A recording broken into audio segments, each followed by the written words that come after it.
Hello everyone, आज हम पढ़ने वाले हैं क्लास 10 का सिविक्स का चैप्टर पॉलिटिकल पार्टीज़। इस चैप्टर को बिल्कुल इजी वे में वन शॉट वीडियोस में विजुअल और एनिमेशन के हेल्प से कंप्लीट करेंगे। सो हम अपने चैप्टर को शुरू करते हैं।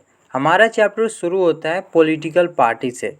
पॉलिटिकल पार्टीज़ एक लोगों का ग्रुप होता है जो एक साथ आकर इलेक्शन लड़ते हैं और इलेक्शन जीतने के बाद वो पार्टीज़ अपना गवर्नमेंट बनाते हैं और उस गवर्नमेंट को वो चलाते भी है। अगर डेमोक्रेसी की बात किया जाए तो डेमोक्रेसी के अंदर सबसे ज़्यादा विजिबल इंस्टीट्यूशन पॉलिटिकल पार्टीज़ है और पॉलिटिकल पार्टीज़ के अंदर 3 कंपोनेंट्स होता है। पहला होता है द लीडर्स। आप जितने भी पॉलिटिकल पार्टीज़ को देखते हैं सारे पार्टीज़ के अंदर लीडर्स होता है जो आपको स्टेज के ऊपर दिखाई देते हैं। और दूसरे होते हैं द एक्टिव मेंबर्स। अब पार्टीज़ के अंदर जो भी काम होता है अंदर ये सारे काम को करते हैं एक्टिव मेंबर्स। और तीसरे होते हैं फ्लोवर, जो इन पार्टीज़ को सपोर्ट करते हैं, जो इन पार्टीज़ का फ़ैन होते हैं वो होते हैं फ्लोवर। अब ये जो पार्टीज़ है इन पार्टीज़ का क्या फंक्शन है, तो सबसे पहले जो पॉलिटिकल पार्टीज़ होते हैं वह इलेक्शन को कंटेस्ट करते हैं और इलेक्शन जीतने के बाद ये काफ़ी ज़्यादा एक इम्पॉर्टेंट किरदार निभाते हैं जब कोई भी लॉज बनता है, जो कोई भी कानून बनता है। लोगों का जो भी पॉलिसीज़ होता है और जो प्रोग्राम होता है उसे आगे लाते हैं और जब पॉलिसीज़ और स्कीम्स जब गवर्नमेंट के आता है तो इन गवर्नमेंट के पॉलिसीज़ और स्कीम को लोगों तक ये पहुंचाते हैं। जो पॉलिटिकल पार्टीज़ होते हैं वो पब्लिक ओपिनियन को शेप करते हैं। आप देखोगे कि कितना हद तक पॉलिटिकल पार्टीज़ को लोग सपोर्ट करते हैं। जो पार्टीज़ जीतते हैं वो पार्टीज़ अपना गवर्नमेंट बनाते हैं और उस गवर्नमेंट को चलाते भी हैं। लेकिन जो पार्टीज़ हार जाते हैं वो अपोजिशन का किरदार निभाते हैं और ये पार्टी चेक करते हैं कि जो पार्टी ने गवर्नमेंट बनाया है वो अच्छे से काम कर रहा है कि नहीं। अगर अच्छे से काम नहीं कर रहा है तो वो लोगों को बताते हैं और लोगों को अपने पार्टी की तरफ आकर्षित करते हैं ताकि अगले इलेक्शन में इन पार्टी को जीत मिल सके और ये अपना गवर्नमेंट बना सके। नेक्स्ट पार्टीज़ है necessities of political parties. Political parties का हमारे कंट्री के अंदर क्या ज़रूरी है, तो इस चीज़ को अगर आपको समझना है तो आप इमेजिन कीजिए कि हमारे कंट्री के अंदर अगर कोई भी पॉलिटिकल पार्टीज़ ना होता तो क्या होता। सबसे पहले जो भी आपको पार्टीज़ देख रहे हैं सारे पार्टीज़ इंडिपेंडेंट हो जाएंगे। हर रीजन में आपको पार्टीज़ देखने को मिलेगा। दूसरा चीज़, कोई भी हम एक यूनिफॉर्म डिसीजन नहीं ले पाते। और तीसरा चीज़, कॉन्स्टिट्यूएंट असेंबली के अंदर जो अकाउंटेबिलिटी होता है वह लिमिटेड हो जाता। और सबसे इम्पॉर्टेंट चीज़ ये है कि देश के डेवलपमेंट के लिए कोई भी रिस्पॉन्सिबल नहीं होता। नेक्स्ट टॉपिक है how many parties should we have. 3 तरीके का पार्टी सिस्टम होता है। सबसे पहला होता है one party system. One party system के अंदर एक मेन पार्टी होता है जो गवर्नमेंट को रन करता है और कंट्रोल करता है। एक पार्टी होता है तो ये एक डेमोक्रेटिक ऑप्शन नहीं है और इसका एग्जांपल है चाइना के अंदर जो कम्युनिस्ट पार्टी है। दूसरा होता है two party system. Two party system के अंदर 2 मेन पार्टीज़ होता है और जीतने के चांस इन्हीं 2 मेन पार्टीज़ के बीच में होता है और इनका एग्जांपल है the United states of America and the United kingdom. और तीसरे होते हैं multi party system. Multi party system के अंदर 2 से ज़्यादा पार्टीज़ होते हैं और सारे पार्टीज़ आपस में इलेक्शन लड़ते हैं। जो पार्टी जीतते हैं वो पार्टीज़ अपना गवर्नमेंट बनाते हैं। लेकिन अगर कोई भी पार्टीज़ मेजॉरिटी वोट से नहीं जीता है तो बहुत सारे पार्टीज़ आपस में आकर कोalition गवर्नमेंट बनाते हैं और इनका बेस्ट एग्जांपल है हमारा इंडिया। इंडिया के अंदर आपको बहुत सारे पार्टीज़ देखने को मिलेगा, बीजेपी, कांग्रेस, आम आदमी पार्टी, टीएमसी और भी बहुत सारे पार्टीज़ है। लेकिन अगर आपसे एक क्वेश्चन किया जाए कि इसमें से कौन सा पार्टीज़ बेहतर है तो आप कोई भी चीज़ों को सिलेक्ट कर सकते हैं। लेकिन कोई भी पार्टीज़ बेहतर नहीं है किसी भी कंट्री के लिए, क्योंकि जो पार्टी सिस्टम है वह डिपेंड करता है उस कंट्री के सोसाइटी का नेचर पे, उस कंट्री के अंदर किस तरीके का सोशल और रीजनल डिवीज़न है और उस कंट्री का पॉलिटिक्स का इतिहास कैसा है। ये सारा चीज़ बताता है किसी भी देश का पार्टी सिस्टम को। नेक्स्ट टॉपिक है नेशनल पार्टीज़। जो नेशनल पार्टीज होते हैं वो नेशनल लेवल के लिए होते हैं। वो जीते हैं तो अपना नेशनल लेवल पे गवर्नमेंट बनाते हैं और जितने भी नेशनल पार्टीज होते हैं सारे नेशनल पार्टीज इलेक्शन कमीशन के साथ रजिस्टर्ड होते हैं और इलेक्शन कमीशन हर एक पार्टी को इक्वली ट्रीट करता है। लेकिन जो पार्टीज स्टेबल हैं और बड़े हैं इन पार्टीज़ को स्पेशल फैसिलिटीज़ प्रोवाइड करता है इलेक्शन कमीशन। और इन पार्टीज़ को यूनिक सिंबल दिया जाता है और इन पार्टीज़ को बोला जाता है रिकॉग्नाइज्ड पॉलिटिकल पार्टीज़। सो रिकॉग्नाइज्ड पॉलिटिकल पार्टीज़ बनने के लिए क्या क्राइटेरिया है? क्राइटेरिया फॉर रिकॉग्नाइज्ड पार्टीज़, सबसे पहला क्राइटेरिया है लोकसभा इलेक्शन के अंदर 6% वोट होना चाहिए, या फिर 4 स्टेट के अंदर जो असेंबली इलेक्शन होता है वहाँ पे 6% वोट होना चाहिए। ये दो ऑप्शन में से कोई एक होना चाहिए। और दूसरा, लोकसभा के अंदर आपके पास 4 सीट होना चाहिए। इंडिया के अंदर 7 नेशनल पार्टीज़ है। पहला है BJP, CPI, INC, BSP, NCP, CPIM, AITC और आम आदमी पार्टी, जो अभी हाल फिलहाल में नया नेशनल पार्टीज़ बना है। तो इसको अगर लिया जाए तो 8 पार्टीज़ हो जा रहा है। सो इन सारे पार्टीज़ को डिटेल में समझते हैं। आगे बढ़ने से पहले इस चैप्टर के अंदर जो कुछ इंपॉर्टेंट टर्म्स है उस चीज़ को समझते हैं। हमारा सबसे पहला टर्म्स है मार्क्सिज्म। मार्क्सिज्म पॉलिटिकल और इकोनॉमिक थॉट है कार्ल मार्क्स का। कार्ल मार्क्स एक इंसान थे, उन्हीं का पॉलिटिकल और इकोनॉमिक थॉट को हम मार्क्सिज्म बोलते हैं। और दूसरा है लेनिज्म। तो जो मार्क्सिज्म को इंटरप्रेट और अप्लाइड किए थे लेनिन ने, उसी को बोलते हैं लेनिज्म। नेक्स्ट टर्म है सेकुलरिज्म। सेकुलरिज्म एक बिलीव है कि रिलीजन को ना ही इन्फ्लुएंस करना है और ना ही इन्वॉल्व करना है सोसाइटी के अंदर, कोई भी ऑर्गेनाइजेशन के अंदर, एजुकेशन के अंदर और गवर्नमेंट के अंदर। यानी किसी भी एक पार्टिकुलर या फिर कोई भी रिलीजन को प्रमोट नहीं करना है। सीधे शब्द में बोले तो जितने भी रिलीजन है देश के अंदर, सारे रिलीजन इक्वल है। नेक्स्ट टर्म है डेमोक्रेसी। डेमोक्रेसी एक सिस्टम ऑफ गवर्नमेंट होता है जिसमें गवर्नमेंट को लोग इलेक्ट करते हैं। नेक्स्ट टर्म है सोशलिज्म।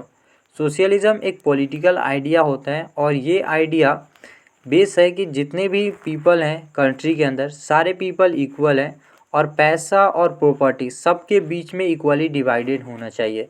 नेक्स्ट टर्म है इम्पीरियलिज्म। इम्पीरियलिज्म एक पॉलिटिकल सिस्टम है और इस सिस्टम के अंदर जो रिच और पावरफुल कंट्री होता है वो अपने से छोटे कंट्रीज़ को कॉलोनीज़ बनाता है और उस कॉलोनीज़ को वो कंट्रोल करता है और रन करता है। जिसको कॉलोनीज़ बनाता है वह ना ही उनके पास उतना पैसा होता है और ना ही उतना पावरफुल होते हैं। नेक्स्ट टर्म है कम्युनलिज्म। कम्युनलिज्म के अंदर किसी भी एक पार्टिकुलर ग्रुप को फेवर किया जाता है, सिर्फ उसी के बारे में सोचा जाता है। जब इस तरीके से आप किसी भी पॉलिटिकल पार्टीज अगर एक ग्रुप को फेवर करेगा तो बहुत सारे कंट्री के अंदर ग्रुप होते हैं जिससे देश के अंदर वायलेंस हो सकता है। सो अब हम इन सारे पार्टीज़ के बारे में डिटेल में पढ़ते हैं। सबसे पहला हमारा पार्टी है AITC, all India Trinamool Congress. इस पार्टी को लॉन्च किया गया था जनवरी 1998 में ममता बनर्जी के लीडरशिप में, और इस पार्टी को 2016 में नेशनल पार्टी रिकॉग्नाइज किया गया था। और ये पार्टी बंगाल के अंदर 2011 से आज तक पावर में है और ये लोकसभा के अंदर 4th लार्जेस्ट पार्टी है। नेक्स्ट पार्टी है BSP, बहुजन समाज पार्टी। इस पार्टी को फॉर्म किया गया था 1984 में कांसी राम के लीडरशिप में, और ये जो पार्टी है बहुजन समाज को रिप्रेजेंट करता है और बहुजन समाज को पावर सिक्योर करता है। बहुजन समाज के अंदर आते हैं दलित, आदिवासी और OBC, और इस पार्टी का मेन बेस यूपी के अंदर है। नेक्स्ट पार्टी है BJP, भारतीय जनता पार्टी। इस पार्टी को फॉर्म किया गया था 1980 में भारतीय जनसंघ को रिवाइव करते हुए, और इस पार्टी का मेन मकसद है इंडिया को स्ट्रॉन्ग और मॉडर्न बनाया जाए इंडिया के एंशिएंट कल्चर से। और इस पार्टी का जो सपोर्ट था, फैन फ्लोइंग जो था 1980 के बाद से बढ़ना शुरू हो गया। फिर ये पार्टी 1998 में पावर में आया और ये पार्टी 2014 में लार्जेस्ट पार्टी था। ये जो पार्टी है वह NDA का पार्ट है। NDA एक पॉलिटिकल अलायंस है जो BJP लीड करता है। नेक्स्ट हमारा पार्टी है CPI, communist party of India. इस पार्टी को फॉर्म किया गया था 1925 में, और ये पार्टी मार्क्सिज्म और लेनिज्म, सेकुलरिज्म और डेमोक्रेसी में विश्वास रखते हैं। इन पार्टी का स्ट्रॉन्ग सपोर्ट वेस्ट बंगाल, केरला और त्रिपुरा के अंदर है। नेक्स्ट पार्टी है communist party of India, CPIM।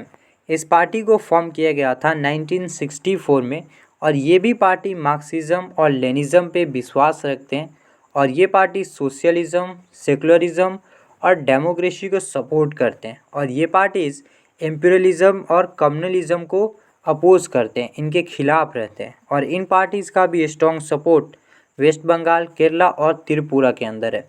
और ये पार्टी वेस्ट बंगाल के अंदर 34 साल से बिना कोई ब्रेक के वहाँ पे पावर में है। नेक्स्ट पार्टी है INC, Indian national Congress.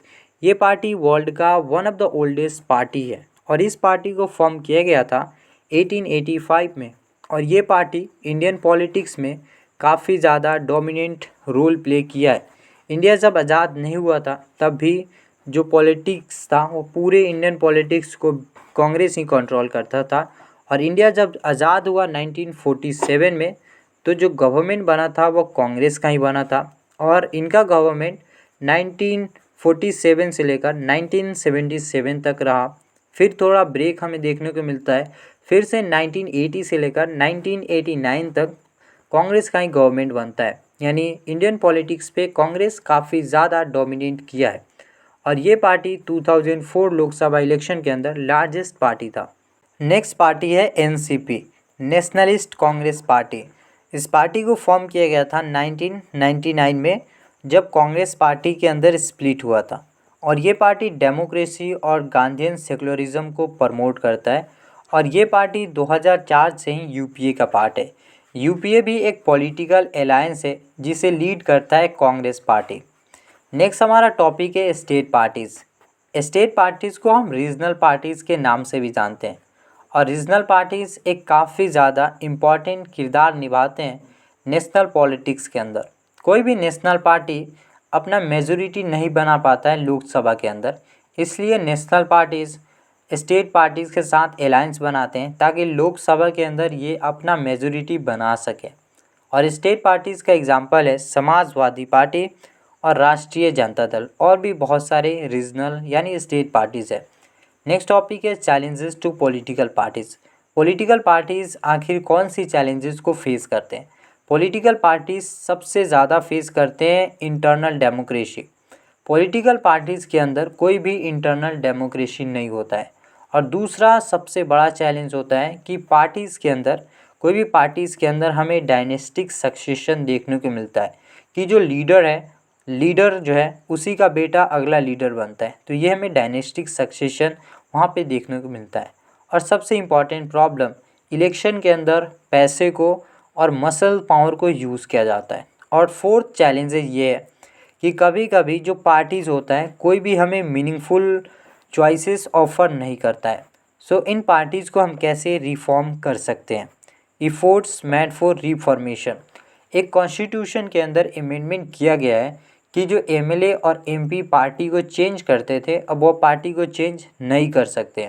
Supreme court ने ऑर्डर पास किया है कि पैसे को और क्रिमिनल्स को इन सारी चीज़ों को कम किया जाए इलेक्शन के अंदर और पॉलिटिकल पार्टीज़ के अंदर। इलेक्शन कमीशन ने ऑर्डर पास किया है कि जितने भी पॉलिटिकल पार्टीज़ हैं सारे पॉलिटिकल पार्टीज़ को अपने इनकम टैक्स रिटर्न को फाइल करना है। इस चैप्टर का लास्ट टॉपिक है suggestion that should be implemented. सबसे पहले एक लॉ बनना चाहिए जो पॉलिटिकल पार्टीज़ के अंदर जो इंटरनल अफेयर है उसे ये रेगुलेट करे, उसे ये देखभाल करे। और दूसरा चीज़ किसी भी पॉलिटिकल पार्टीज़ के अंदर एक minimum number of seat reserve होना चाहिए वुमेन कैंडिडेट के लिए, ताकि कोई भी पॉलिटिकल पार्टीज़ के अंदर सारे पॉलिटिकल पार्टीज़ के अंदर हमें वुमेन कैंडिडेट भी दिखाई दे। सो इसी के साथ हमारा ये चैप्टर कंप्लीट होता है।